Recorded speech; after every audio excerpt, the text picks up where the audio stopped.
Welcome back to my channel. So Sweden may not be the most advanced country when it comes to digital products, but it definitely is one of the most digitalized societies in the world. And today I'm going to cover some of the reasons why Sweden is so in the digital era that everything about you is online, whether you like it or not. Those of you new, my name is Shalika Marker. I grew up in Sri Lanka. I lived in England for 10 years.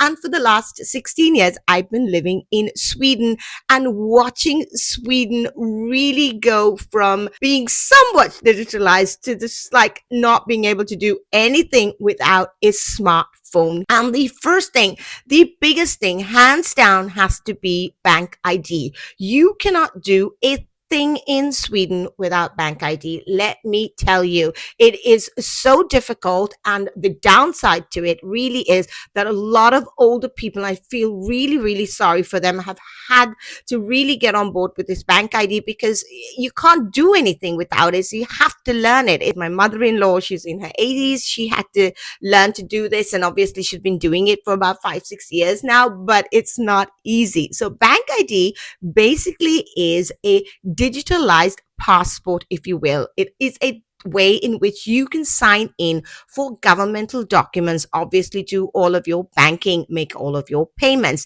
do all of your taxes, get into your children's schools, apply for schools, get into all of your healthcare documents, all of your bills. All of these things have to be done with bank ID. To pick up a parcel, you need to identify yourself here in Sweden digitally. Bank ID is the app that you would use. We are a society just over 10 million people. So you see 7.9 million of us use bank ID. Without a smartphone and bank ID, Sweden comes to a standstill.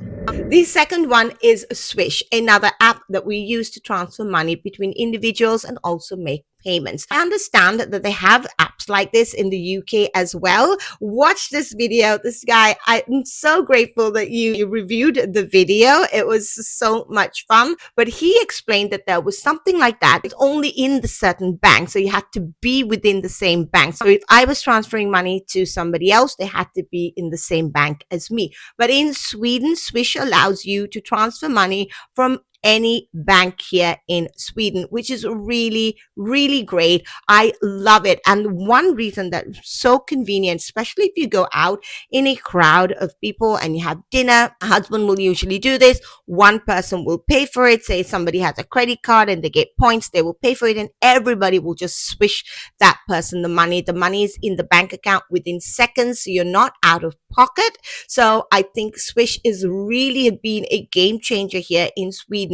And not only do we get to transfer small amounts of money like that between individuals, you also get to pay for things using Swish. Now, can you use Swish without bank ID? No, you can't, because once you start using Swish, you need to identify yourself, and the way you identify yourself is by using bank ID. So you see, all of these things are interconnected. Really, if you don't have access to all of these things, you pretty much up the gum tree here in Sweden. You can't do anything. The Riksbank service said that 91% of the population here in Sweden have used Swish in the last month, which is mind-boggling. 91%. So you can see just how digitalized Sweden really is. Number 3 is digitalized healthcare. Yes, healthcare in Sweden is so highly digitalized. It is just amazing. I get all of my appointments directly sent to me. So for example, I was due for a mammogram. I don't have to do anything. The digitalized system will look at it and say, okay, this lady hasn't had her mammogram in the last 4 years. She's over 40. She needs to go. Then I will just get a notification to my phone every 4 years. I don't need to think about it. I went for the mammogram. A few days later, I got all of my results online. There again, I got a notification. I went in and they said everything was fine. And I had absolutely no paperwork or anything. I just went online and there were my results. So healthcare in Sweden is so highly digitalized, even all of your prescriptions, all of those things. So if you go to the doctor will write your prescription online. All you need to do is go to the pharmacy that's closest to you. You could see someone in Stockholm, go to the pharmacy up in the north of Sweden, and you give them your details. They will go online and they will see your prescription and they will give it to you. So all of this is done digitally. This is not to say that you can't go and see a doctor personally, but the healthcare service is fast and soon becoming very, very digitalized here in Sweden. The next one on my list is Kivra. I've spoken about this one as well before. Kivra is a digital filing system. It is an app that allows you to keep all of your bills, your tax papers, all of your health documents, all consolidated in one app, like a filing system. I get very few bills in paper form here in Sweden, and I know that you can do them direct debit from your account. And I know a lot of people in the UK and that, but some of us like to just get an idea of where our bills are coming from, a cleaner or my electricity bill. All of these things come on Kivra, including my pay slips. So like you see, your whole life is on this app, on this digitalized and automated system, that it makes your life really convenient, but it makes your life public to everyone. So if it's not something that you can live with, then Sweden is definitely not the country for you. I'd get on the first plane out, because Kivra has all of my documents. I love it.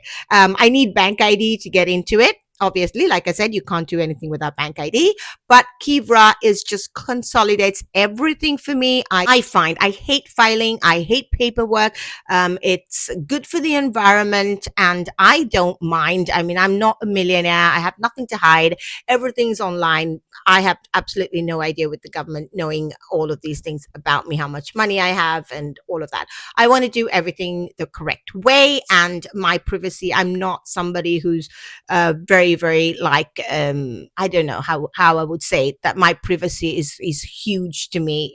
It's not really. So I don't mind it at all. I find it very convenient. A lot of people are using Kivra these days. It's a relatively new app for a lot of people, but I absolutely love it. It digitalizes, like I said, all of your payments. You want to think of Kivra as a digital filing cabinet, and I think Kivra is just going to be huge in the next few years as well. We cannot talk about how digitalized the country is without just addressing whether people are comfortable with it.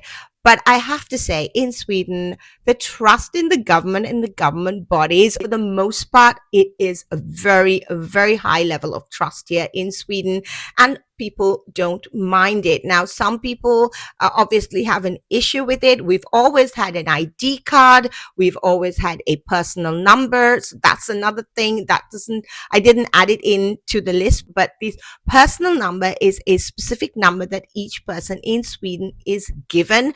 And without that, like BankID, you cannot do anything. The personal number is a huge thing, and it really allows the government to know pretty much everything about you. Foreigner, that's the first thing you want to get, because without that, you can't even get BankID. So, everybody here in Sweden has had a personal number for a long time, and an ID card, which they've used to identify themselves anytime they pick up a package or they go to the doctors or they have to do some legal documents. So people in Sweden have been using this ID card for a number of years, for decades really. So they are so used to this kind of controlled society that they don't bat an eyelid. Now, for me as a foreigner living here for 16 years, I really haven't thought much about it. The only reason I know about this is because some people are really up in arms about Sweden being so digitalized and that people know everything about you. The government knows all of these things about you. Even this gentleman who spoke about my video was like, ooh, I'm not sure I want the government to know everything about me. But in Sweden, the high level of trust is just something that people have accepted. It's like why we pay taxes. It's quite a lot when you compare to other countries, but we just do it without question. We accept it. Or most Swedes love the country. They love living in it. They feel like they are given all of these services and provided for with all of their taxes. So any Swedes watching, let me know in the description box below. Are you a disgruntled Swede or are you a happy Swede? Thank you so much for being here. Don't forget to like and subscribe to the channel, to the video. I do videos like this once a week talking about all of the fun and wonderful things about Sweden. And sometimes once or twice, I might do a video about the darker sides of Sweden. So thank you so much for joining me, and I'll see you in the next one.